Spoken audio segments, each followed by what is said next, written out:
Bueno, hola, hola. Vamos arrancando. ¿Cómo andan todos? Buen día. Vamos ya cerca de... Bueno, estamos a 2, 3 minutos de las 12. Aquí estamos. Buenos días. A ver cómo andan los audios. Ya vamos saludando. Simón, está Zulmira.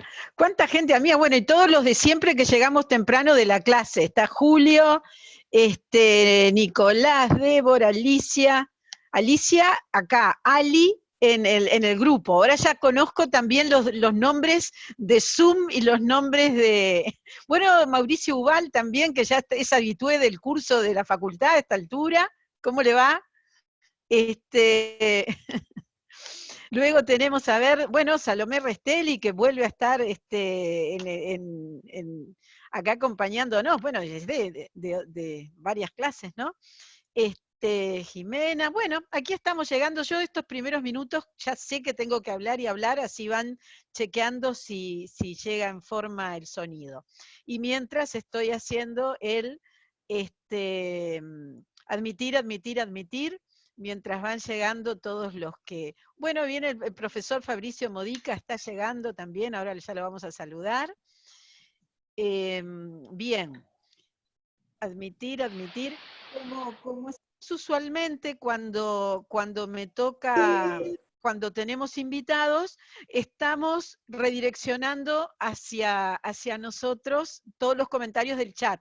Quiere decir que estoy recibiendo directamente lo que hoy hablemos, porque usualmente cuando tenemos la clase el chat es medio salvaje, así, todos entre todos, hablando y compartiendo, pero bueno, en este caso lo hacemos así como para ordenar los tiempos. Ese era un tema que quería comentar. Y también mientras tenemos más precisión por los minutos, yo vi, acá está, sí, Fabricio Modica, lo había visto entrar, había comentado, hola, buen día Fabricio, ¿cómo anda todo? Bienvenido otra vez, un gusto verte y bueno, cualquier comentario y aporte, por supuesto que estará bienvenido, ¿no? Ahora cuando arranquemos los comentarios. Rodrigo González, bueno, ahora vamos a seguir saludando. Perfecto. Ese es el momento que llegan.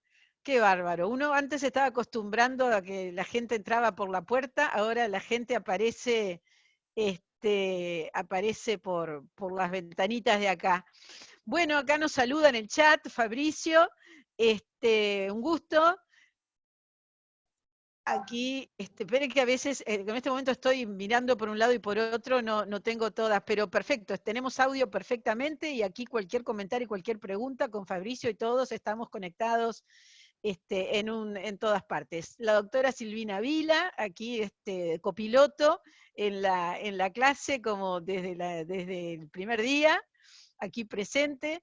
Mar Rodríguez dice, extraño ir a la facultad, profe, ¿se sabe algo de cuándo volveríamos? Mire, este semestre, Mar, yo creo que ya tenemos que nada. Tampoco me enteré qué resolvieron de la evaluación final, pero parece que todos perdimos la ansiedad para ver cómo es la cosa, pues todo el mundo pregunta menos. Yo no sé si la doctora Vila tiene alguna novedad que haya escuchado, pero no nos han dicho nada. El parcial del 25 es para los del plan 89. Me pregunta Salomé Restelli. Sí, aquí los parciales, los trabajos son para todo el mundo. Todo el mundo. Acá dicen se postergó. Lo que se postergó es lo que se había postergado para hoy, la resolución del Consejo, que iba a ser para la semana pasada, después iba a ser para esta y ahora va a ser para la próxima, por lo que me dicen todos. Bueno, no hay problema. Nosotros seguimos dando clase, seguimos con nuestros parciales online, casos prácticos, recibiendo a la gente. Bueno, tenemos al profesor José Roberto Herrera también, que vimos que está entrando. Bueno, y seguimos saludando por un lado y por otro, los de clase, los de fuera de clase. Sí, Mauricio Ubal nos está saludando también. Yo lo había saludado cuando entró, pero no tenía puesto todavía el audio. Un gusto, ¿eh? Yo estaba diciendo que ya es un habitué, lo vamos a extrañar. Cuando sea presencial, vamos a tener que poner fotos de todos los que no los vamos a ver, porque bueno, es distinto la dinámica, ¿no? O que vengan igual, no importa. Vamos a también escuchándolos aprovechar mucho. Bien. Sí, todos acá están diciendo que se postergó. Bueno, mientras estamos arrancando, mientras estamos esperando, estamos haciendo algún comentario interno de clase mientras termina entrando todo el mundo. Son 12:02 tengo yo, estamos bien con margencito. Con el margen correspondiente. Estefanía Techera, profesora, ¿pudo ver mi correo? Me pregunta. Sí, Estefanía, no pude ver su comentario, no lo analicé todavía porque quiero contestarle bien, pero ya lo sé, lo tengo acá apuntado en las cosas pendientes, así que adelante. Los demás trámites después se los contesto en bloque, pero sí, he estado enterándome, todo eso ahora, este fin de semana me pongo al día con esos comentarios. ¿Quién más entró? Alberto Vidal, Sofía Suárez, Nicolás Lima, Caterín Kovalchik, acá tenemos toda la gente. Paola Maeso está entrando, espero que tengo que admitir. Aquí está entrando Anderson, lo vi por ahí, que está conectado. Ahí está. ¿Cómo le va, Anderson? También de otras materias de la facultad. Ya nos hemos encontrado en clase. Bueno, esperen un poquito. Bueno, para la semana que viene tenemos en la clase, es decir, tenemos el lunes es un día que yo de tarde pongo la propuesta del parcial de un día para otro. El tema del lunes va a ser un tema de clase común, digamos, sin invitado, pero bueno, recuerdo que vamos a hablar de derechos conexos. Andrea Casales, espero que la veas entrar, va a ser de derechos conexos, va al parcial, y el miércoles tenemos invitado de nuevo, pero que es un invitado amigo recurrente, es un grupo de invitados, viene la Cámara Antipiratería del Uruguay. Yo veo ahí a la doctora Paola Maeso, que es nuestro, bueno, además de ser integrante de CEPI, asistente de CEPI,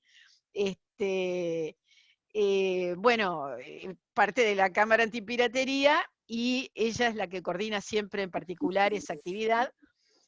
No sé ni cuento las veces que hemos hecho actividades ya.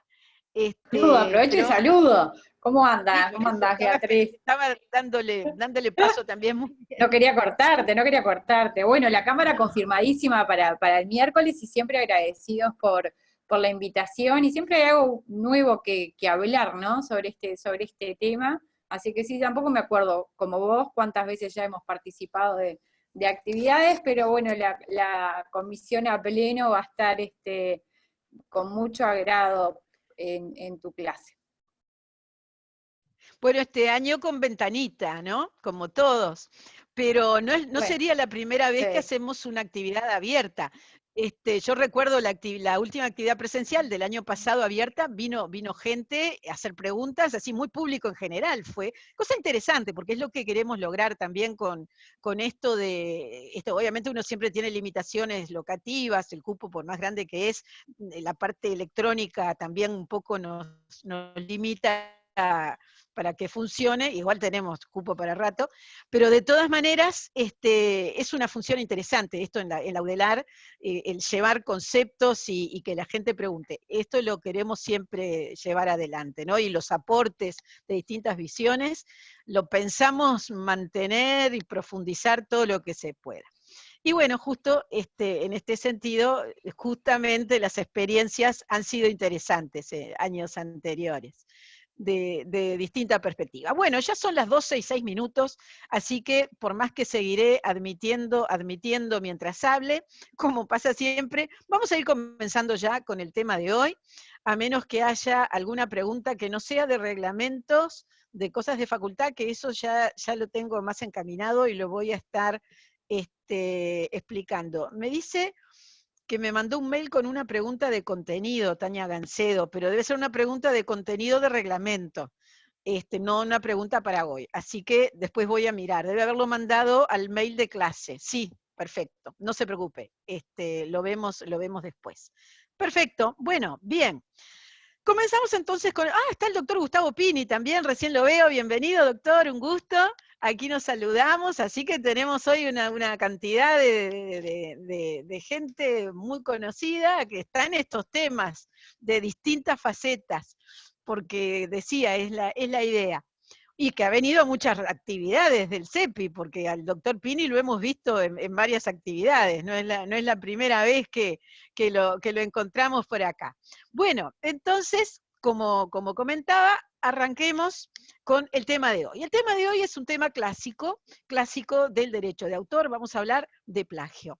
Clásico y que además surge la propuesta de hacer una charla específica, porque hablando en clase, doctora Federica Costa y Lara, buen día, porque surge la inquietud cuando estábamos hablando de derechos de preguntas y cómo componerlo, entonces dijimos, vamos a dedicar una clase con previa discusión entre el grupo Facebook cerrado de situaciones, de casos que estuvimos viendo un poco, ¿no? Por lo menos, más que discusión, viendo los problemas que lleva el análisis de este punto.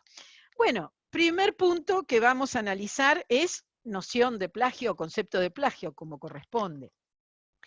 Y hay una perspectiva, una noción intuitiva que todos lo tienen.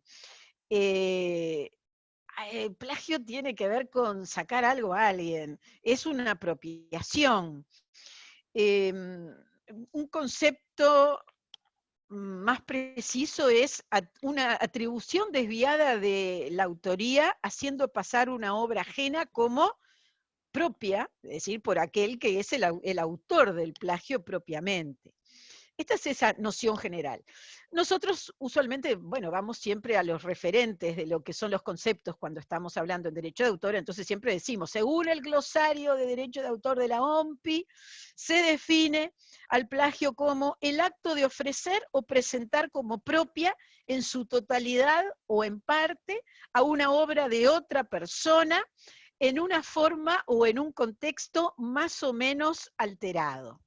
Esta es una definición, un concepto un poco más armado, un poco más específico, que como ven contempla distintas perspectivas. Habla no solo de totalidad, sino también de parte, es decir, no cuando hay una absoluta apropiación de obra, sino también cuando hay partes. Integra el propio concepto, me refiero, ¿no? Más allá de la consideración intuitiva. Luego, el contexto más o menos alterado de un emplazamiento, en cualquier caso implica ese planteo, ese reconocimiento de existencia de plagio desde una visión legal. En general se puede distinguir dos conceptos, dos formas de aproximarse al concepto de plagio, un concepto amplio, un concepto estricto. Hay un concepto amplio que sí, que es un concepto más divulgativo, que suele abarcar una imitación fraudulenta, una mera reproducción, valora distintas situaciones fácticas como plagio. Y después está el concepto estricto de plagio, que es el que se encuentra definido y delimitado por lo que es la definición legal, o por lo menos, porque no siempre hay una definición legal que llega a la palabra plagio como tal específicamente, decía, por lo menos, ese concepto restringido precisa la diferencia entre lo que puede ser un plagio y una usurpación de personalidad. Es decir, cuando hay una consideración mínima respecto de lo que es una labor mínima de adaptación, mientras que plagio tiene que ver con una toma de la parte sustancial de la obra. A ver, no es fácil, y porque además, como no se trata de un concepto que tenga una definición legal absolutamente definida y constante, digamos, en todo el derecho comparado, ¿qué pasa?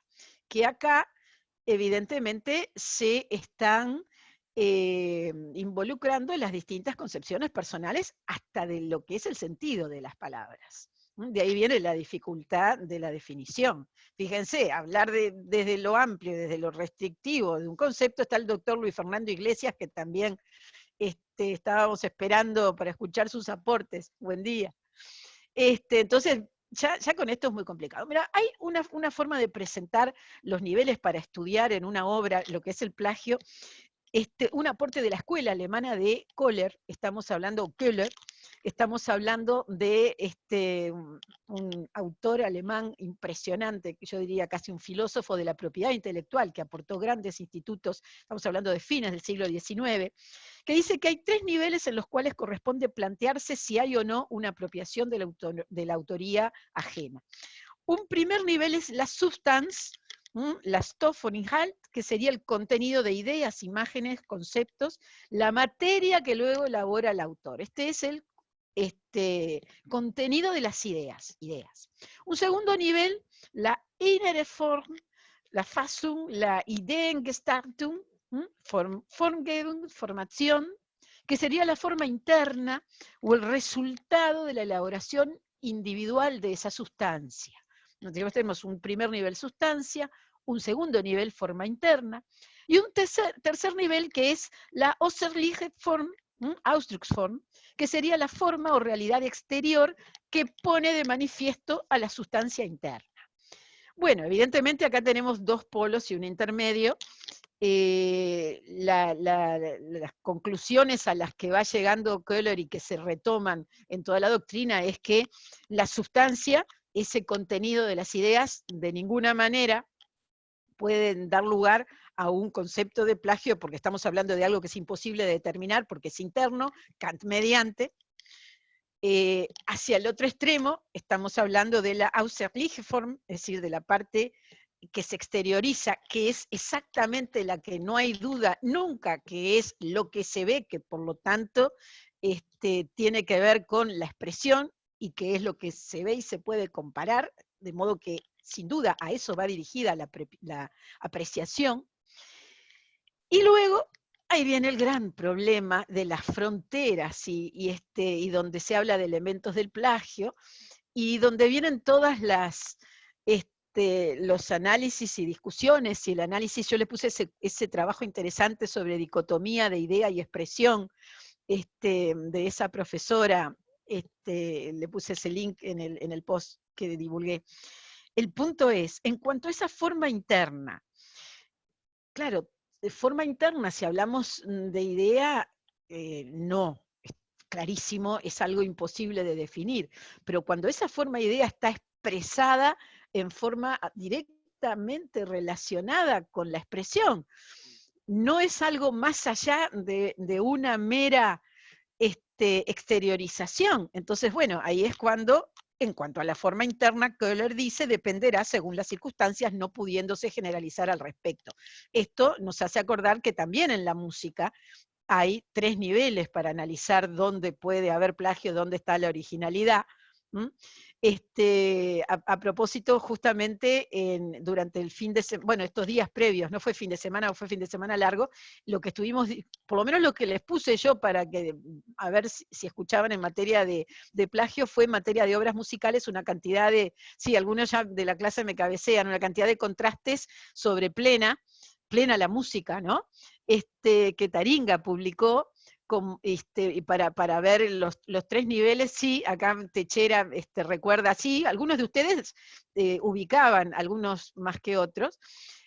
Entonces, bien, quería, para ver qué opinaban. Yo les decía que como no tengo mucha tradición escuchando ese tipo particular de obras musicales, no podía tener una opinión general, pero de repente a ese nivel de comparación no podía llegar, y dijeron cosas bastante interesantes.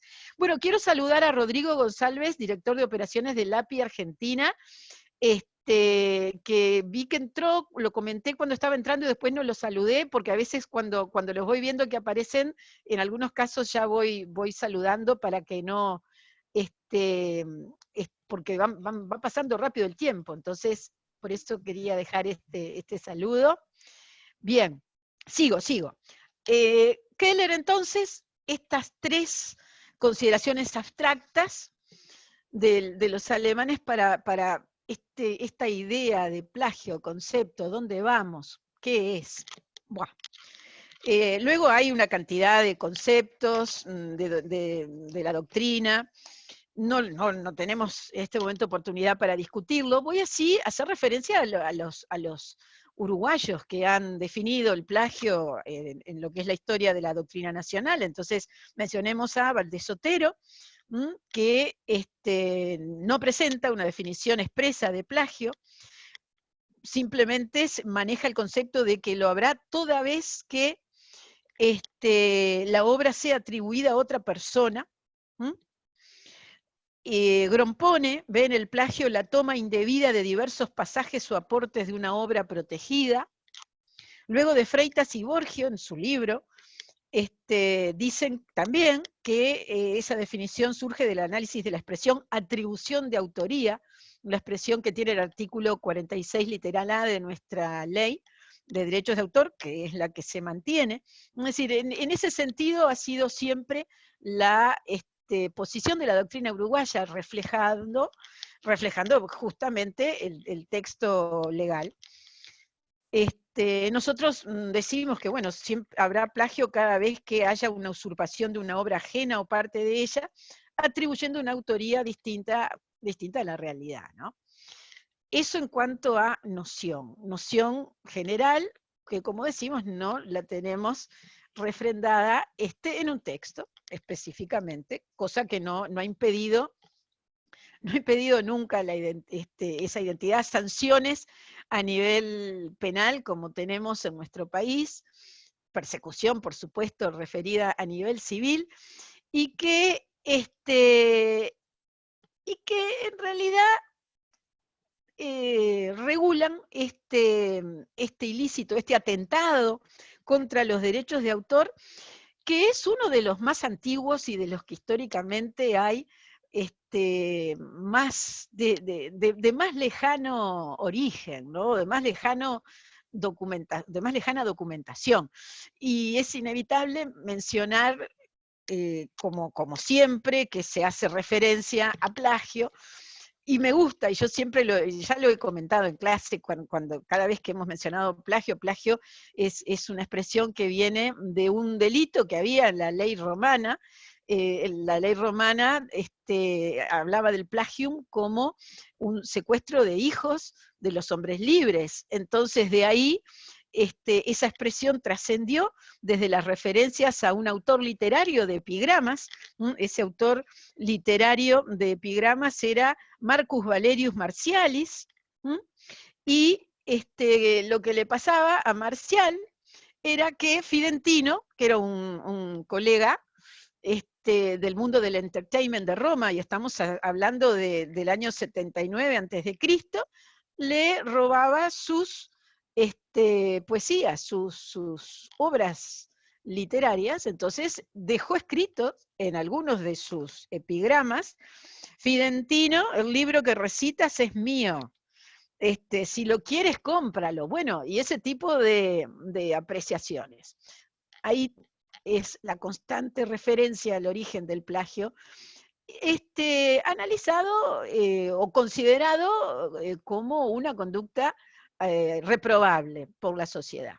Así fue que, más allá de que no existió ese derecho de autor del mundo de los derechos patrimoniales, porque tecnológicamente no había circunstancias que lo hicieran necesario, es cierto que durante toda la historia el plagio siempre fue reprobable, más allá de que la forma de la transmisión cultural era el que se recapitularan, se armaran, el creador que recapitulaba historias o música, a su vez las volcara en la sociedad, pero lo cierto es que la conciencia de la desviación de la autoría siempre fue reprobada.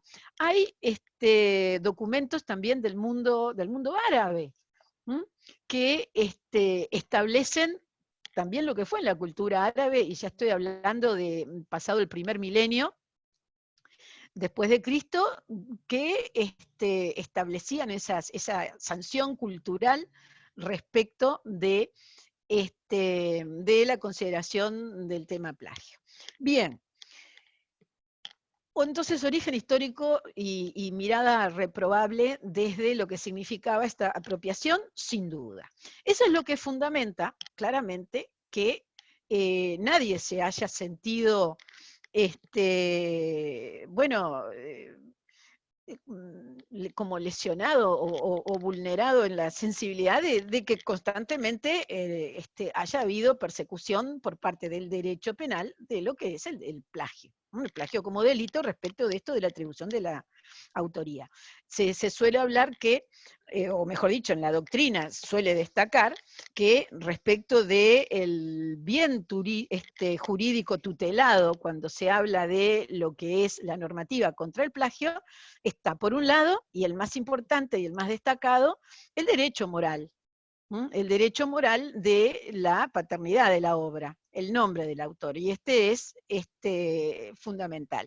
Me pregunta Fabricio Modica si la doctrina en Uruguay distingue el plagio legal como una violación a la forma de expresión del derecho de autor del plagio académico, que se castiga la apropiación de ideas como un acto que atenta a la ética o la buena fe académica. Bueno, yo creo que de hecho sí, por lo que es el nivel de discusión. Yo lo menciono como algo distinto en el trabajo que manejo como base, y de hecho tienen su ámbito de discusión diverso. Ahora termino esta parte de estos elementos a lo cual pensaba dedicarle una primera media hora, y ahora vamos a ver todo lo que puede ser, hasta dónde va. Uno de los puntos que quería mencionar es el tema del plagio académico. Incluso hay un link que yo dejé para la clase, que en ese no lo puse en mi post, que es el libro del profesor Wachowicz y Fontoura, y el profesor Fontoura, profesor Wachowicz de la Federal de Curitiba y Fontoura de Sao Paulo. Es un libro sobre plagio académico que recoge es bastante reciente, que recoge toda una cantidad de circunstancias desde una visión clásica y desde el derecho brasilero, que está muy interesante. Es un libro que está free online, lo voy a volver a destacar. Pero sí, en realidad en la doctrina sí, y lo hemos comentado también, me han hecho unas preguntas al respecto. Bueno, bien. Decía entonces, respecto de los derechos tutelados, el primero, el relevante, el indudable, es el central, es el derecho moral de la paternidad de la obra. Eso es excluyente. Y de esta relevancia es que deriva claramente también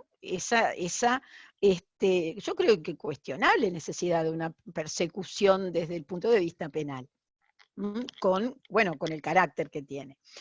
Y lógicamente, derivado de que lo que hay es una utilización, además de usurpación o atribución de autoría ajena, vamos a tener consecuentemente todos los demás derechos patrimoniales o económicos cuya vulneración deriven de pensar, o mejor dicho, querer hacer creer que la obra es de una persona que se atribuye la autoría y por lo tanto decide lo que son actos de explotación que no le corresponden. Entonces, si alguien se atribuye una autoría de obra ajena y autoriza reproducción, comunicación pública y cualquier otro tipo de actos de explotación patrimonial por los cuales cobra o pudiera haber cobrado, obviamente, todos esos son reclamos que también van a sumarse o corresponder cuando se trata de perseguir a alguien entendiendo que hubo plagio de la obra ajena. Es decir, el paquete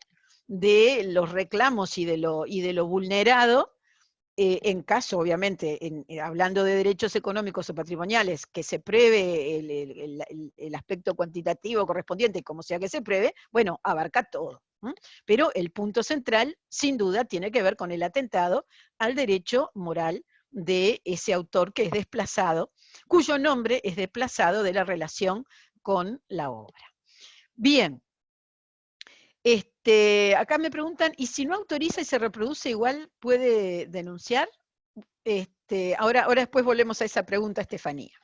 Bueno, bien, entonces, primer punto que mencionamos, noción de plagio. Segundo punto que mencionamos, historia, para poner esa raíz y destacar que es algo que ha sido perseguido y mirado mal a lo largo, mirado con reprobación a lo largo de la historia. Tercer punto, régimen legal uruguayo, artículo 46, literal A, que es el que fundamenta la persecución penal, y luego todo el articulado que implique acompañar la persecución de todo aquello que atente contra el derecho moral del autor y los derechos correspondientes desde la perspectiva patrimonial o económica, si se quieren, queriéndose llamar así. Ese es el tercer punto que quería plantear. Bueno, luego hay otro punto que quería enunciar para contribuir un poco al orden de los planteos y de los conceptos que hay, hablando un poco de régimen. Uno es, ¿qué elementos se identifican en el plagio? Porque ha habido muchos intentos de formular teorías sobre determinación del plagio, elementos del plagio. Aquí veo que también está José Roberto de Colombia, que quería saludarlo, que hoy lo vi entrar y mencioné, pero después no lo había vuelto a ver, perdonen, pero a veces miro para ver los amigos que están. Es esa cosa de maestra que tiene uno que mira. Zulmira Silva sigue presente también, qué alegría. Tengo unas amigas que están de otras cátedras de la facultad de visita. Bueno, Zulmira Silva es de Relaciones Laborales, y también estuve mirando sentencias para hablar ahora de casos. En realidad, en derecho laboral he visto algunos casos que hablan de notoria mala conducta cuando se trata de trabajadores que hacen plagio relacionados con el mundo de la creación, pero nada más. Decía, elementos del plagio. Bueno, bien. Existencia de una obra protegida, reproducción total o parcial, atribución de autoría falsa. ¿A qué vamos con esto? Los 3 puntos de lo que hay que probar cuando se trata de plantear un razonamiento que corresponde en este sentido. Y luego, más allá del planteo estratégico y la discusión punto a punto de estos elementos, lo otro que quería plantear para redondear y ir ya a la discusión de casos, porque yo calculo que esto nos va a llevar tiempo y va a estar bueno. Lo otro que me interesa plantear, y eventualmente lo discutiremos a medida que veamos los casos, y lo dejo así, es las distintos sistemas, sistemáticas o alternativas que la doctrina ha sugerido, planteado sobre cómo determinar cuándo hay plagio. Incluso hay quienes han clasificado los plagios entre plagio oculto, plagio inteligente, plagio grueso. Eso me hizo acordar cuando uno habla de marca fuerte o marca débil, que no tiene nada que ver con una clasificación legal, pero que en definitiva, de alguna manera, da una perspectiva de dónde buscar meollo de las cosas que hay que probar, ¿no? Cuando se trata de los distintos planteos. Bueno, algunas posibilidades, sí, acá está José Roberto Herrera, sí. Me dice Silvia Heito si puedo repetir los elementos. Ah, sí, porque lo dije medio rápido. Los elementos son: 1, existencia de una obra protegida; 2, reproducción total o parcial de dicha obra, porque no es titular; 3, atribución de autoría falsa de la obra ilegalmente reproducida. Bien, entonces decía, a ver, determinación, ¿qué teorías, qué sistemas proponen? Algunos dicen, teoría de la individualidad y de la originalidad en la representación. Entonces, ¿qué significa esto? Que dicen, bueno, la parte práctica para sentarse a estudiar cuándo hay plagio, analizando ambas obras, es decir, la que supuestamente es la segunda. En este caso, ¿tiene suficiente individualidad? ¿Tiene suficiente originalidad? Esta es una posición. Ahí volvemos siempre al gran tema, ¿qué es originalidad? Además, fíjense que tenemos que plantear originalidad en relación con otra. De modo que estamos más, bueno, como siempre en propiedad intelectual, como es tan casuístico, es muy difícil teorizar.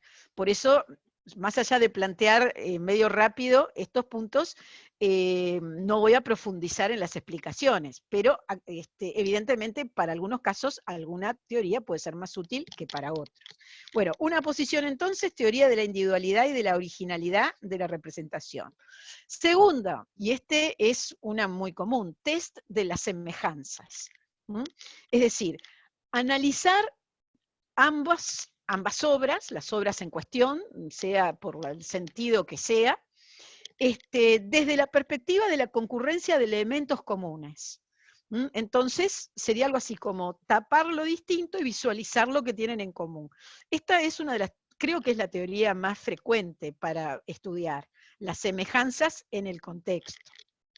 Bueno, otros hablan del test o prueba del acceso, y dicen que, bueno, que uno de los elementos muy importantes para tener en cuenta, porque obviamente también hay una concurrencia de test, es el llamada, es decir, el autor de la segunda, ¿qué grado de acceso tenía la primera?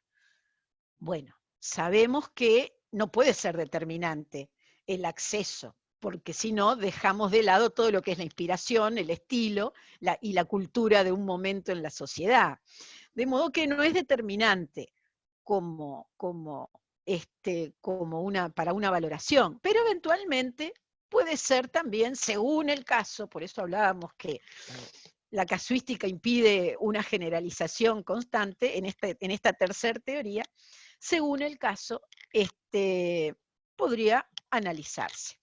Y una cuarta valoración o test que también se suele mencionar, es que además de estas tres, es dable mencionar como otra línea de todo esto, las circunstancias que pueden permitir excluir el plagio en esa comparación entre las dos obras. Es decir, por ejemplo, si se trata, como decía antes, de una escuela, si se trata de que los elementos en común son de dominio público, si se trata de que, es decir, circunstancias específicas del punto que sea en el momento del análisis de esa consideración.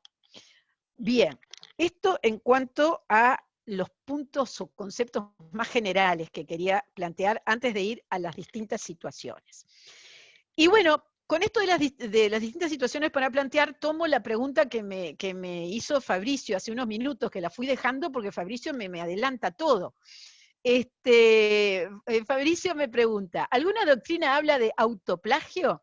¿Es posible esto de acuerdo a los elementos del plagio? Es decir, utilizar fragmentos de trabajos propios ya publicados anteriormente sin citarlos adecuadamente. Bueno, todos los que escribimos tenemos siempre este tema del autoplagio, la autocita, sobre todo cuando escribimos de un tema que es nuestro tema, y vamos a poner algún concepto que ya lo dijimos antes, ¿no? Tenemos que tener mucho cuidado por distintas razones. Bueno, el plagio y otras figuras, que es uno de los puntos de comparación, de análisis que acá tenía, que ya lo voy a dar mezclado con temas de casos, es lo que quería plantear. El autoplagio, entiendo que obviamente, primero que nada, no es un plagio en el sentido estricto, porque no estamos hablando de una atribución de autoría de un autor diverso. No estamos hablando de un autor diverso, porque estamos hablando de la misma persona. Claro, el tema es que cuando hay un requerimiento de originalidad para la creación, como suele haber en el mundo académico, o cuando suele esperarse que lo haya de las creaciones que a cierto nivel se exige en el mundo académico, ahí es que estamos hablando de autoplagio. Esa es mi consideración. Puede haber, sí, una infracción académica en el autoplagio, y además puede haber infracciones a derechos relacionados hasta con derechos patrimoniales, porque si un autor tiene cedidos derechos de reproducción en obra propia y la está reiterando en otra obra propia, no será un plagio, pero ahí sí hay una vulneración de derechos de reproducción. De modo que el autoplagio no sea, a mi entender, una atribución de una diversa autoría en el sentido del plagio perseguible desde la perspectiva del concepto restringido, que considero que no lo es, yo no tengo duda de eso, no quiere decir que por otro tipo de apreciaciones no pueda ser perseguible. Entonces me dice acá José Roberto Herrera, ¿has oído hablar del tema en Uruguay del llamado plagio inteligente? Que también se dice que no es un plagio en estricto sentido. Ahí va, lo que estábamos mencionando, pero ya que lo trae a colación José Roberto Herrera, me gustaría que lo mencionara, José Roberto. ¿Te animás o no estás preparado? Porque a veces uno cuando escucha una charla no tiene micrófono cerca. Tú dime, si quieres comentarlo, nosotros encantados. Si no, digo algo. A ver, José Roberto.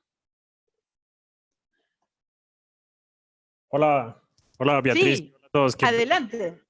No me esperaba esta oportunidad hoy, pero con mucho gusto, la verdad. Qué pena no pongo la cámara porque sí estoy, sinceramente, Tranquilo. estoy como un poco informal. No, Pero ya sé, la culpa es mía que irrumpí, está molestándote, vamos. sí, no, en ese tema también, pues he oído también que a muchas veces se habla de esta figura, pero también en estricto sentido he visto que se ha dicho que pues es el mismo autor, sino que obviamente escribe un libro y después saca una nueva, otro libro, pero usa esas palabras sin citar el libro previo, que obviamente se debate, en mi opinión, pues no sería un plagio censurable, sí éticamente, pero no legalmente.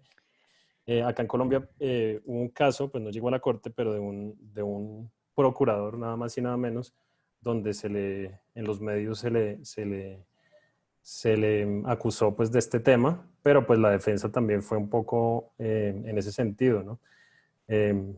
Sí, básicamente eso. Muchísimas gracias. Quiero recordar a los que escucharon el panel de ACIPI sobre videojuegos que uno de los que estaba hablando ahí en los tres mosqueteros, dicho en broma, además de Fabricio Modica, es José Roberto Herrera, justamente, porque varios escucharon, entonces quería recordarlo a los que están por aquí. Me hace un comentario Luis Fernando Iglesias, dice, un caso de autoplagio o plagio con derechos patrimoniales cedidos es el de John Fogerty contra el manager de Creedence. Bueno, para quienes no conocen al doctor Luis Fernando Iglesias, que es experto en derechos de autor, abogado de la Cámara del Libro, da clases de derecho de autor, lo ha dado también en la Facultad de Derecho nuestra, además de ser de CEPI, es un experto en materia de música, es escritor, tiene novelas y libros de cuentos escritos, y después voy a buscar para poner en el link del grupo para que escuchen por internet un programa que habla de temas de historia, de música, y pasa una música espectacular, que no quiero hacer así tipo publicidad acá, doctor Iglesias, para no entreverar, se están riendo todos los que los conocemos y lo escuchan, pero lo voy a poner ahí porque es espectacular, es buenísimo y no me quiero equivocar, pero lo voy a poner para, también Mauricio igual sonríe, porque también lo sigue seguramente, así que ahí va a ir ese comentario. Perdona, te interrumpo, Beatriz, con un tema ahí, Sí, y es que, pues es que también hoy, pues eso fue en prensa, el tema de plagio inteligente, sí. pero en realidad este caso que te comentó el procurador era más autoplagio, donde él sacaba una obra diferente usando una obra previa, pero pues usaba el mismo contenido y no citaba esa obra previa. Pero ese llamado plagio inteligente en realidad es otro aspecto que es donde básicamente está la discusión porque se cambian muchas palabras, como sabemos el derecho de autor no protege las ideas, pero se alega ese sentido supuestamente hay muchas similitudes, pero no se copia literalmente. Entonces, digamos, ese es como lo que se entiende sí, más por el plagio inteligente, pero sí, pues ahí está obviamente la discusión, ¿no? De si eso sí sería infracción o no. Entonces, sí, no, en ¿O realidad no? no es lo mismo que el autoplagio. Absolutamente. A ver, plagio estricto, en esto que se ha llamado plagio, no estamos en el plagio estricto. Es obviamente esa consideración de plagio amplio. Yo me pregunto a veces, ¿qué tengo que hacer si voy a escribir 2 veces sobre algo que ya estudié? controlar de usar todas palabras distintas. Bueno, obviamente lo que tengo que hacer es poner entre comillas cuando, por ejemplo, voy a poner un concepto sobre plagio que ya usé en este artículo. Ahora, a mí me pasaba concretamente, como tengo escrito un artículo de plagio de varias páginas, en el libro mío de propiedad intelectual que estoy terminando de, esta parte ya la actualicé, pongo entre comillas mi concepto de plagio que usé, que escribí acá. Pero a menos que se me ocurra cambiarlo de nuevo, pero digo, es un poco, también me pregunto, digo, ¿para qué lo pongo? Si al final es mi concepto de plagio. Y además, ¿qué voy a cambiar de lo que la doctrina habla de 3 elementos del plagio? Si ni siquiera los inventé yo. Entonces, sin duda, es distinto si yo estuviera aquí haciendo una tesis, una segunda tesis, y se esperara de mí, obviamente, un trabajo absolutamente original. Entonces ahí sí tendría que poner todos los que sean exactamente palabras repetidas de un trabajo anterior, entre comillas. Pero no por un tema de plagio siendo del mismo autor, sino por un tema de reglamentario, desde la perspectiva académica universitaria de la universidad que sea que yo esté en ese caso. Este es un debate, académico, totalmente académico, salvo, como les decía y como nos recordaba acá en esa situación de derechos patrimoniales, cuando lo que se esté planteando no sea un asunto de plagio, sino un asunto de derechos propios que se reproducen sin tener ya la facultad de disposición patrimonial de ellos, que es otro tema. Bueno, acá me dice Vidal de la clase, o sea, buscando un beneficio económico de algo que ya se hizo, repitiéndolo para tener un rédito patrimonial. Exactamente, Vidal. Ese es el tema. Ahora, como las ideas no se protegen, nadie impide tomar lo que es la idea. Claro, mientras se pueda específicamente separar la idea de la expresión, que si estamos hablando, por ejemplo, de música y es la melodía, no. Si estamos hablando de, en el triple plano mencionado por Kohler, algo que estrictamente es la parte exterior de una obra, no se va a poder. Pero que si estamos hablando de una obra técnica profesional, como puede ser la defensa de un cliente, de un abogado, y hay que articular una defensa con tales artículos de una ley civil o penal, obviamente siempre van a ser los mismos artículos de la ley penal. Ahí no hay cómo dar vuelta a lo que es, y a eso voy, un contenido técnico. No podríamos hablar como abogados de autoplagio en las demandas cuando tenemos distintos clientes por el mismo tipo de asuntos. Es decir, fuera del ámbito académico, hablar de autoplagio cuando estamos hablando de nuestro trabajo parece increíble, ¿no? Imposible. Ni hablemos del trabajo también de los escribanos y los contratos. No tendría sentido. Que no estoy diciendo que no tengan derecho de autor. Acá en Uruguay hubo hace ya hace 10 años de esto, alguno más, un famoso caso de un abogado que deja su patrocinio a un cliente después de una primera instancia.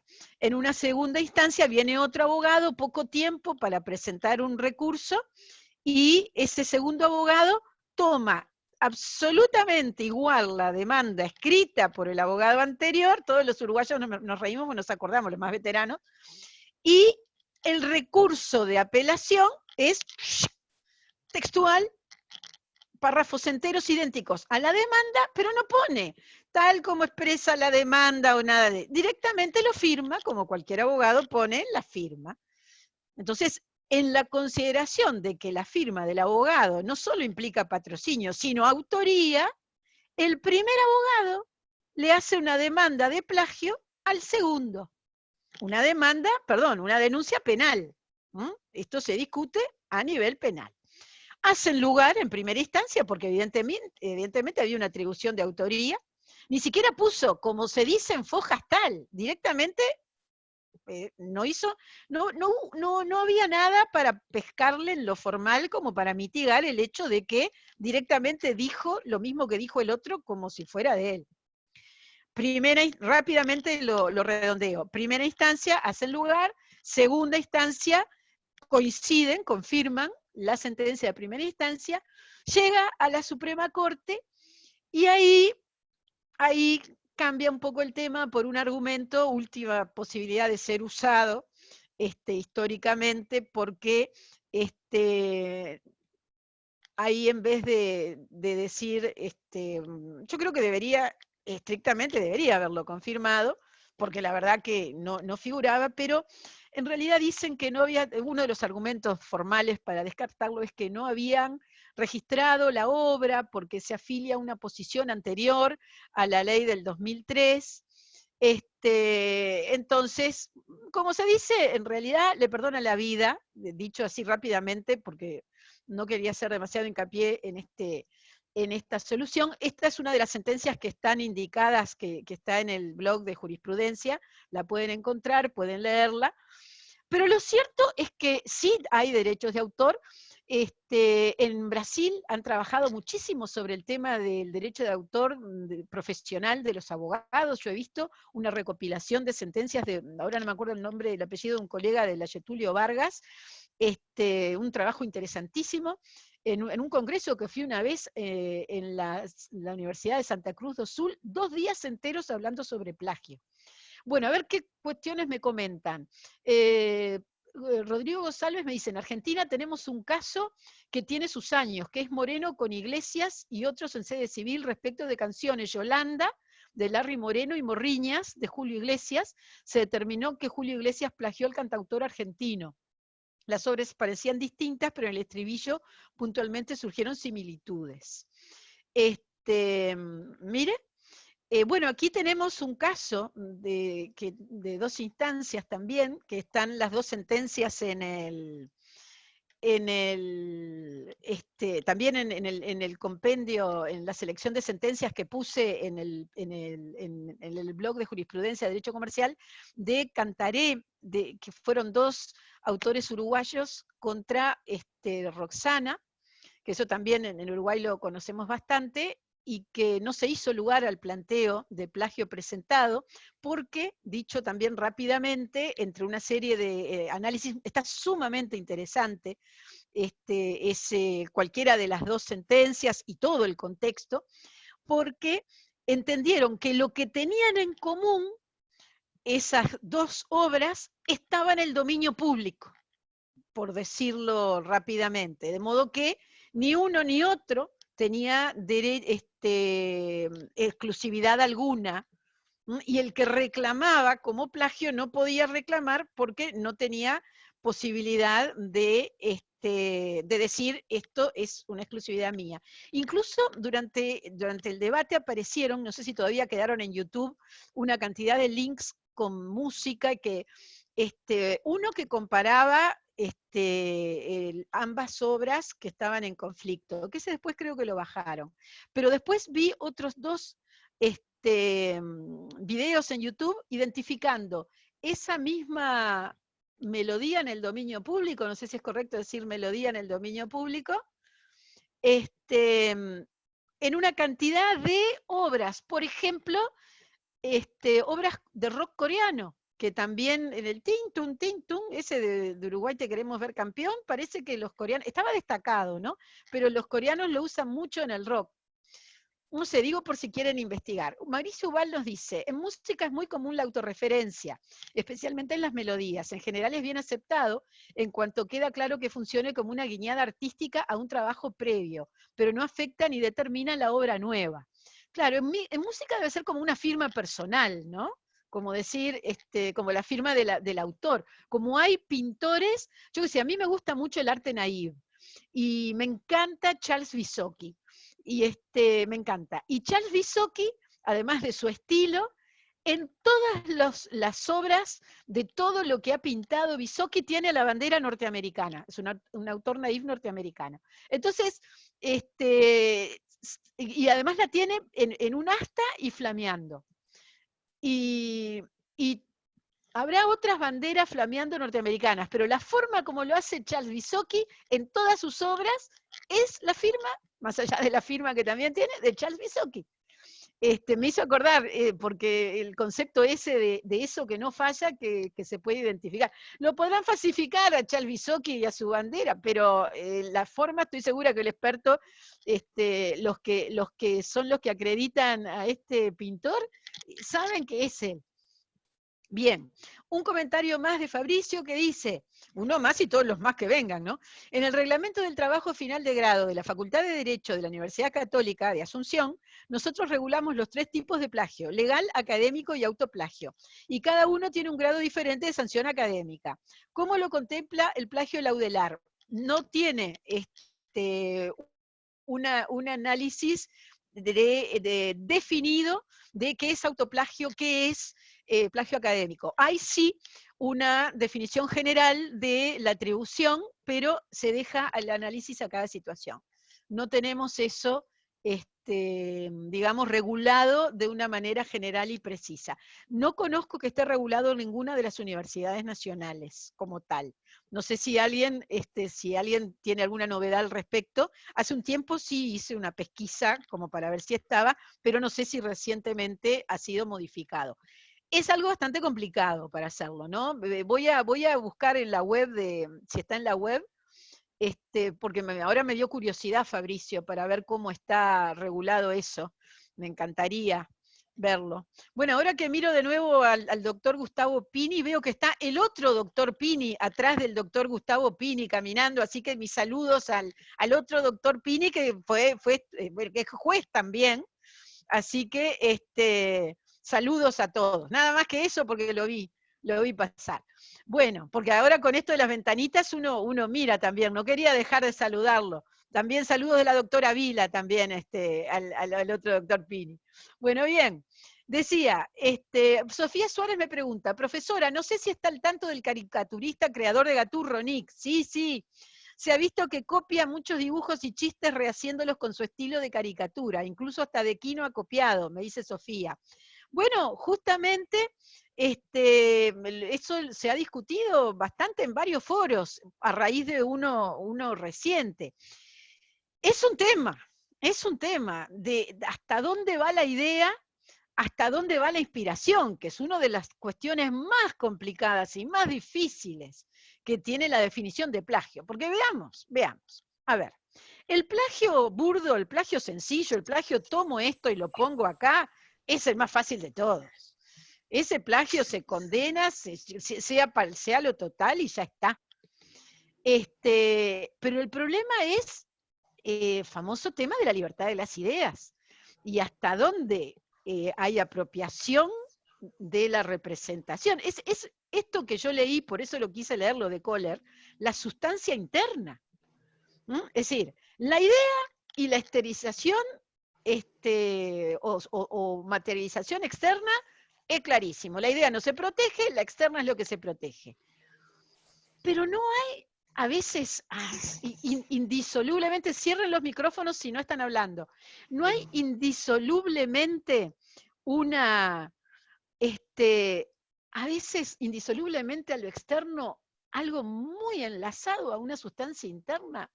Bueno, ese es uno de los debates que he visto planteado respecto a este último caso de Nick y otros, ¿no? Porque las ideas no se protegen. Y uno de los últimos casos, el punto era que había un perro con una correa, que era lo que interpretaban como sometimiento. Yo qué sé, un perro y una correa es sometimiento. Y el perro era distinto en los dos dibujos. Eso lo subieron, yo lo vi también en el grupo de Facebook de la clase. Aquí Fabricio dice, en Paraguay tuvimos un caso de plagio donde el CONACYT castigó al investigador que plagió su tesis de maestría, pero no solo al autor del plagio, sino también al tutor por no haber advertido el plagio. ¿Sería correcto extender el grado de responsabilidad? Bueno, yo creo que no sería una extensión, sino responsabilidad distinta, porque acá lo que hay en el tutor, si es manifiesto ese plagio, es mala praxis porque eventualmente debía haber conocido algo, si fue grosero y no lo vio. Ahora, si es un plagio de algo de un nivel muy pequeño, capaz que no, pero depende del caso. Es decir, salvo que sí lo conociera y lo toleró, entonces ahí habría prácticamente un nivel de complicidad, ¿no? Sí, ahí hay un... Desconozco el caso y evidentemente creo que es un análisis de cada situación. ¿M? Me dice a Heitos, no entendí bien cuando refirió la regulación de plagio a nivel estudiantil, ya que a nivel de universidad del trabajo sí conozco casos de gente que perdió calidad de estudiante. Es distinto lo que se llama el plagio a nivel estudiantil. El plagio a nivel estudiantil, cuando se trata de copió en un examen que elegantemente le dicen plagio, eso sí, plagio, perdió, sancionó, es otro tema. Eso es una especie de inconducta vil en el sentido de apropiación del trabajo de otro y el otro que lo tolera. Yo ahí, probado bien que sea, lo sanciono a los dos. Porque ahí hay una actuación conjunta. Pero yo eso lo veo como otro tema, distinto cuando es plagio en trabajos. Ahí sí es el plagio al que se hace referencia. ¿No? No sé si era ese el tema de plagio, que es un plagio como cualquier otro a nivel académico, que no sería el plagio estudiantil, sino el plagio académico. Ese sí. Después aquí están diciendo en un juicio laboral había dos codemandados, un cliente, amigo del, un cliente, quería saber si podía, sí, entre los clientes que se mandan entre sí las copias y todo eso. Y el abogado lo copió exacto. Sí. Estamos hablando de la copia entre colegas abogados. Sí, simplifico el planteo porque no lo puedo leer todo para ver cómo comentar. Y la colega copiada dijo que le pareció bárbaro porque lo había escrito ella. Cobra uno y el otro no. Sí, eso pasa mucho. Sí, sí, sí. Bueno, yo me acuerdo, una más cuento, de temas de colegas, porque me están llegando algunos que no todo puedo comentar. Yo me acuerdo, en una clase de maestría de propiedad intelectual, viene un súper profesor, conocidísimo, y nos cuenta que él antes entregaba escritos y modelos de su producción, hasta que una vez encontró en un juzgado, cuando le llevaron para una consulta un expediente para mirar, firmado por un colega que justo era de la parte opositora, un escrito que le sonó muy conocido, como que lo hubiera escrito el abogado que le habían consultado. Les hago rápido el cuento. Un abogado junior de ese estudio grande del estudio había sido alumno de ese otro profesor, había tomado los escritos del otro profesor, se los dio al abogado titular del estudio, que directamente dijo, che, qué bien que escribiste esto, y lo firmó a nombre propio. Entonces fue un lío bárbaro, le hicieron una denuncia, tuvieron que transar el caso, perdió, quedó horrible el otro con el cliente, porque le dijo, mira, yo te voy a denunciar como plagio. Es decir, le complicó horrible la situación. Obviamente al chiquilín lo despidieron, porque al abogado, digamos, que hizo el plagio del profesor el otro. Miren, las cosas que hay son increíbles. Redondeando, la respuesta a Fabricio, el del tutor que no ve el plagio, es otro plano de responsabilidad, coincido con Luis Fernando Iglesias. Y como dice Alberto Vidal, difícil saber si la inspiración surge de otro o de sí mismo. Luego aquí José Roberto nos va a hacer un comentario de un caso de plagio académico de Colombia, que nos deja un link muy interesante. Bueno, a ver, José Roberto, adelante. Gracias, Beatriz. Acá aprovechando, la verdad, como te decía, no tenía ninguna intención, solo quería escucharte hoy, pero pues muchas gracias. La verdad es que es un tema que en derecho de autor es bastante apasionante y quería comentarles lo siguiente. En cuanto al plagio académico, pues obviamente sabemos que el director de tesis pues no tiene esos derechos morales ni patrimoniales. Normalmente acá en Colombia pues las universidades son las que tienen esos derechos patrimoniales y pues el autor, el estudiante es el que tiene esos derechos morales. Normalmente pues existe una sesión ahí en los reglamentos, pero pues obviamente sí existen casos donde a veces directores de tesis hacen otras publicaciones, toman tesis de los estudiantes y pues sin la autorización y reproducen ese contenido haciendo pues un plagio académico. Pero acá en este link, que me gustaría que lo compartieras con tus alumnos, les mando una sentencia de la Corte Suprema de Justicia en la Sala de Casación Penal colombiana, que fue bastante discutida, bastante polémica, porque en este caso se condenó penalmente a una profesora de la Universidad Nacional, Luzmary Giraldo, si no estoy mal es el nombre, en donde Luzmary Recuerdo Giraldo, el caso. Es uno de exacto, literatura, un cuento, algo así. exacto, Ah, contalo, es exactamente. tremendo, contalo. Entonces, sí, ahí finalmente pues la Corte Suprema condena a esta profesora que pues tenía bastante prestigio, pero efectivamente pues sí se evidenció un plagio. Sin embargo, pues la gran discusión es esa, yo no sé cómo si ese tema en Uruguay se maneja así, pero en Colombia pues el plagio, incluso pues en este ámbito académico pues no hay una distinción en el tema penal, pues es también censurable penalmente y se condenó a la profesora penalmente. Sin embargo, pues la gran discusión ahí que yo no considero que esta conducta sea sancionada penalmente. El derecho penal está hecho como última ratio. Entonces, es como, pues sí, varios autoralistas cuando pasó esto opinamos lo mismo, algunos no, algunos decíamos mano dura con esto. Yo creería que es un tema más, obviamente sí debe ser censurable civilmente, pero en este tipo de conducta para mí es bastante discutible. Es un tema de esos también grises que para mí a veces no me queda del todo claro si esta debería ser la solución. Pues vemos que muchas veces el tema viene siendo más educativo frente a los infractores bueno, en sentencias comparadas en, no propiamente un plagio, pero sí en infractor, en piratería. Pero sí es un tema que pues también es muy debatible si censurar Absolutamente. penalmente esto o no. Ese era como mi comentario, pero la sentencia, la motivación de las sentencias es excelente, a pesar de que pues, la Corte Suprema pues, no tiene magistrados especialistas en derecho de autor. La sustentación es muy interesante si la quieren leer. Ya la resolución, pues, en cuanto al castigo, es bastante, sí, polémico un poco. Recuerdo ese caso y sí, hay dos posiciones en general en materia de la sanción penal en derecho de autor. Algunos entienden que desborda un poco el tipo de infracción y otros entienden que, bueno, que aplicado en proporción, evidentemente, amerita ese delito como cualquier otro, sobre todo viendo el plagio como un robo.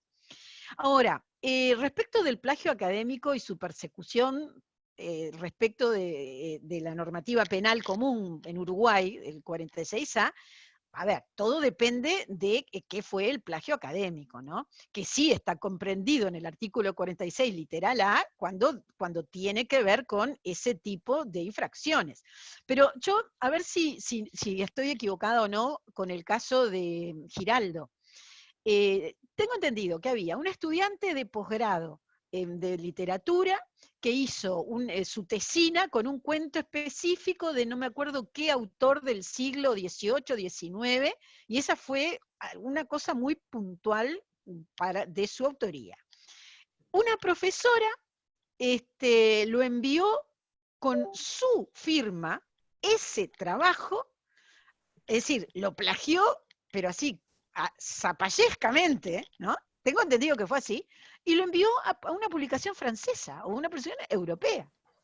Entonces, a ver, ahí si bien es un ámbito académico, ahí hay un plagio con toda la de la ley. Y le hicieron no solo el nivel de plagio académico desde el punto de vista reglamentario en la universidad, la denuncia correspondiente, civil y penal. Pero a mí en un caso como ese, yo entiendo lo que es el tema de la cultura. Ahí discrepo contigo, José Roberto, en ese tipo de perfil de casos, porque aquí la persona que plagió no tiene disculpa cultural ninguna. Claro, sí que tiene. Uno espera todo la cultura posible porque hay gente que sin educación plagia, pero pues también no tenía ni idea de eso. Pero sí, acá es totalmente Digo, censurable. ahí tiene, al contrario, tiene todo en contra. Ignoro, voy a leer, yo no recuerdo cuál fue el castigo penal, digamos. Me acuerdo que el civil fueron $5.000 o algo parecido. porque sí me recuerdo que son esas noticias que a lo largo del tiempo, cada vez que salía algo, lo iba leyendo.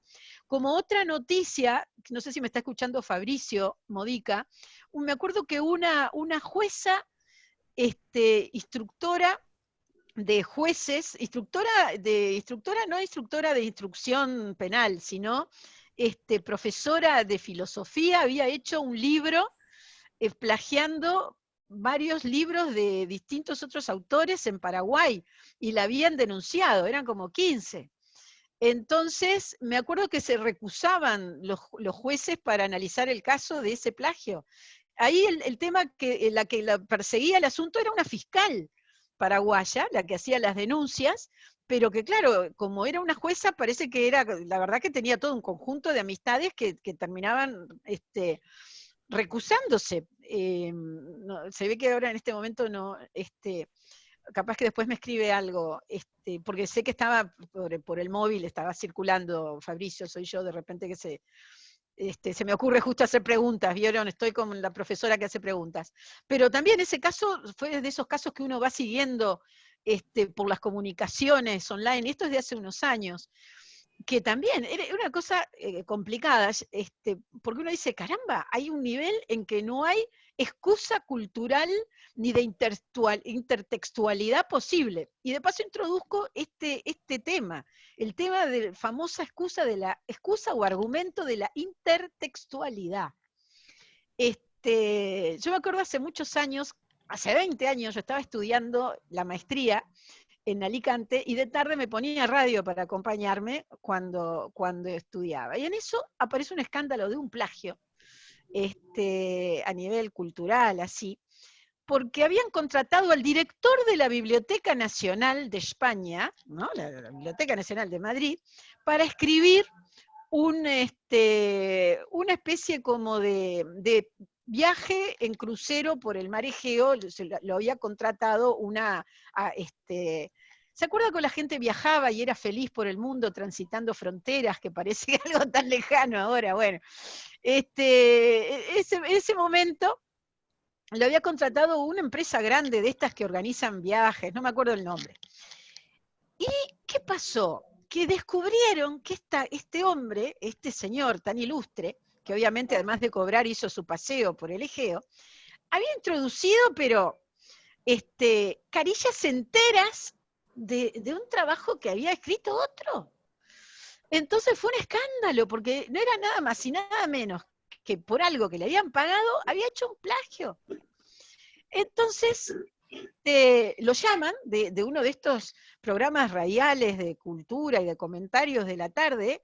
El tipo habla, porque no tenía más remedio que decir algo, ¿y qué contesta? Y me acuerdo que lo escuché, y el tipo dice, pues no, esto lo que fue intertextualidad. ¿Cómo? Obviamente tuvo que renunciar a ser director de la Biblioteca Nacional, yo qué sé, fue horrible, ¿no? Pero me acuerdo que en ese momento quedó mudo la radio, yo dejé de estudiar, yo me imagino que todo lo que estaban escuchando ahí, dije, intertextualidad. Yo hago una referencia también en el estudio de qué es este argumento de la intertextualidad. Se suele hacer referencia a la relación entre un texto y uno o varios otros más. Es decir, como que del hecho de hablar mucho de algo se suelen transcribir frases que se mencionan muchas veces en alusión a circunstancias, hechos, objetos. Entonces, en el hablar, en la expresión de tanto leer temas, acá menciona el caso del ALEP, el doctor Iglesias. Yo le voy a dar la palabra, cuando termine esto, le doy la palabra al doctor Luis Fernando Iglesias sobre el caso del ALEP. Pero termino diciéndolo, mientras le doy unos minutos al doctor Iglesias. Le decía, intertextualidad uno podrá tener en alguna frase hecha, que la pone y que en ese momento no se da cuenta que está en la cabeza de uno porque la dijo alguien extra, y al final por un renglón, 2 renglones, no podemos hacer una persecución de plagio todo el tiempo en todo lo que uno dice. Pero lo que pasa es que a este señor que era el director de la Biblioteca Nacional, y le habían encontrado, pero párrafos imposibles de tener normalmente memorizados varias veces a lo largo de un trabajo. Es decir, que la intertextualidad en ese caso no era una excusa, un copy-paste de una carilla entera o de 3 párrafos textuales no es intertextualidad, es copy-paste. Y eso, si no se hace bien como cita, entre comillas, y poniendo quién lo dijo, eso va a ser siempre plagio, por más que los medios tecnológicos lo faciliten. Y hay un caso que tuvo lugar en Argentina, vi que acá está Alejo Barrenechea, pero me lo está recordando Luis Fernando Iglesias, que lo hemos discutido, recuerdo en una reunión de CEPI hace tiempo, que fue algo muy interesante. Y como también lo mencionó Luis Fernando, le doy la palabra a Luis Fernando para que lo comente. Sí, adelante. Bueno, ¿me escuchan? Hola, ¿se Sí. escucha? Está perfecto. Hoy puse el micrófono, estuve más inteligente. Bueno, saludos a todos. Es un gusto estar acá. Gracias, Beatriz. Un saludo a Mauricio. Y el caso de la Aleph, que aparte de aquella charla que tuvimos en el CEPI, que fue 2016, creo, después tuvo otra resolución última, porque en aquella época todavía estaba sentenciado Chaquijian, que es el autor, y estaba embargado. Todo, bueno, ahora creo que hubo una última revisión y se revisó esa sentencia. Es una discusión que a mí siempre me causó dudas porque después justamente se habló del plagio. La demanda fue por plagio. Y así como yo en el caso de lo que estábamos hablando del autoplagio, creo que no es posible un autoplagio, porque creo que siempre tiene que haber dos autores, uno que se atribuye una obra de otro, en un autor único, y más allá de los derechos económicos, que está el caso ese de Fogerty, que es muy interesante también. En este caso para mí no podía haber plagio porque lo que hizo Chaquijian, por si alguno no lo sabe, fue tomó una obra de Borges, que era el cuento de la Aleph, e hizo un juego literario, como él lo llamaba, una intervención, como le llamaste muy bien vos, de engordarlo a la Aleph, tomar el texto de Borges y agregarle, creo que el texto de Borges, ponerle que era 4.500 palabras, agregarle otras 5.000 palabras y crear un nuevo texto a partir del texto de Borges que se llamó El Aleph engordado. El juego literario incluía no diferenciar la obra de Borges con la obra agregada por parte de Chaquijian.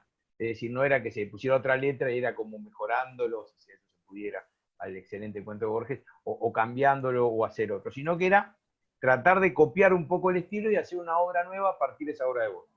Justo agarró un autor que se caracterizó en otras obras como Pierre Menard, por ejemplo, como que eso se podía hacer, como se podía revisar la obra, como que el arte era una obra constante que podía ser modificada. Pero legalmente, claramente lo hizo sin autorización de quien poseía los derechos de la obra de Borges, que era su albacea y heredero universal, que es María Kodama. Lo que a mí siempre me llamó la atención fue que se hablara de plagio, porque en el prólogo del libro, Chaquijian aclaraba lo que era el juego y decía que el texto era de Borges. O sea, no hubo una intención de decir, este cuento es mío, y tomando el cuento de Borges, sino lo que había era una intervención del cuento de Borges. Pero para mí eso aleja la figura del plagio, porque no había una acreditación de obra de otra persona, sino que había una intervención de esa obra. Eso primero. Pero sí, claramente, para mí era reproducción ilícita, porque reproducción ilícita de una obra para utilizarlo. Sí, Beatriz. Un argumento que manejaban sobre plagio o no plagio era que el matiz podía ser que si hubiera puesto distinta carácter tipográfico de letra, ¿te acordás? Sí, sí, claro.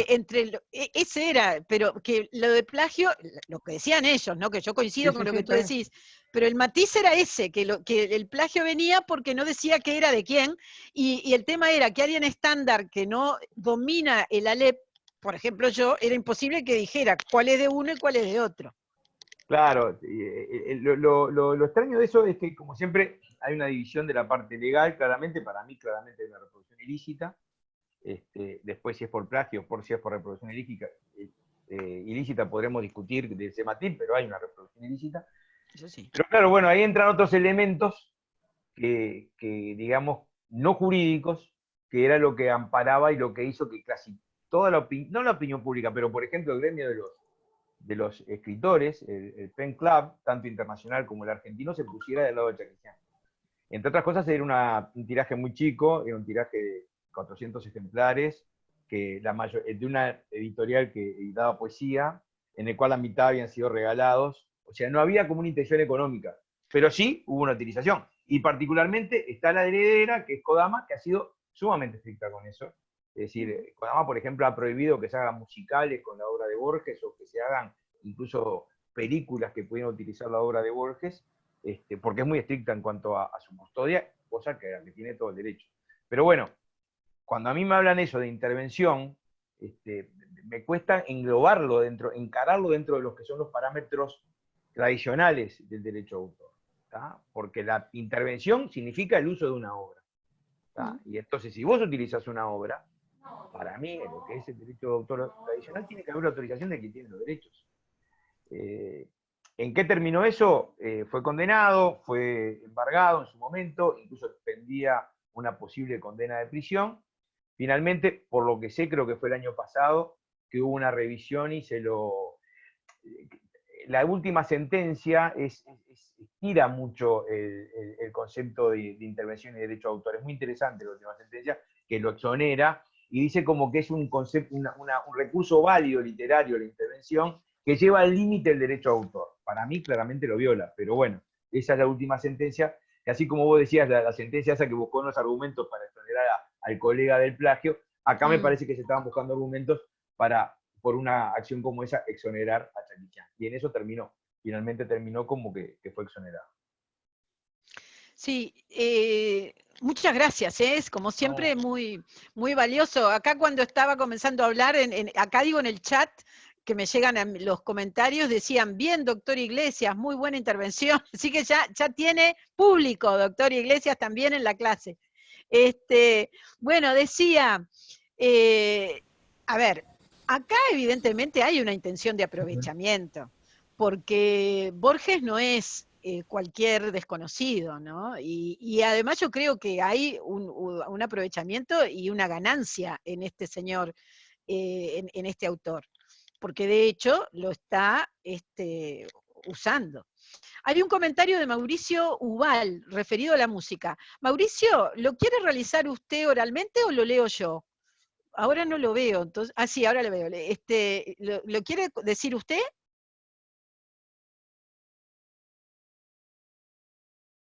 No sé, ahora sí, sí. Ahora sí.